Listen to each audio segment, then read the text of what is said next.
ফুলকপির পরোটার জন্য প্রথমে কপিটাকে ভালো করে ধুয়ে গ্রেটার দিয়ে গ্রেট করে নিয়েছি। এরপর সামান্য লবণ, একটু জিরা গুঁড়ো, একটু হলুদ, পেঁয়াজ কুচি আর লঙ্কা কুচি দিয়ে ভালো করে মাখিয়ে নেব। কড়াইতে 2 চামচ তেল গরম করে নেব। তারপর তেলের উপরে 2 থেকে 3 মিনিট একটু সাঁতলে নেব।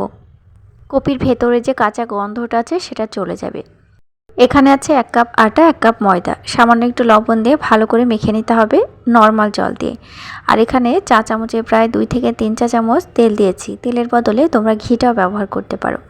তো সফট ডো বানিয়ে নেওয়ার পরে শুকনো ময়দা ছড়িয়ে বেশ মোটা করে বেলে নিতে হবে, পাতলা নয়, মোটা।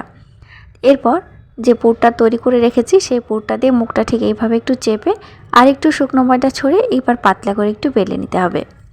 আর পুর ভরা পরোটা একটু মোটা সাইজের করলে খেতে ভালো লাগে। আর যে কোনো পরোটা দেখবে আটা দিয়ে করলে বেশি টেস্টি হয়। সামান্য তেলের ওপরে পরোটাগুলো ভেজে উঠিয়ে নিতে হবে। এক একটি পরোটা 1 মিনিটে উঠে পড়বে। আর এই পরোটাগুলো 2 থেকে 3 ঘন্টা একই রকম সফট থাকবে। যে কোনো আইটেমের সাথে তোমরা পরিবেশন করতে পারবে। তো বাড়িতে অবশ্যই একবার বানিয়ে দেখো আর কেমন হয়েছে আমাকে জানিও। Thank you.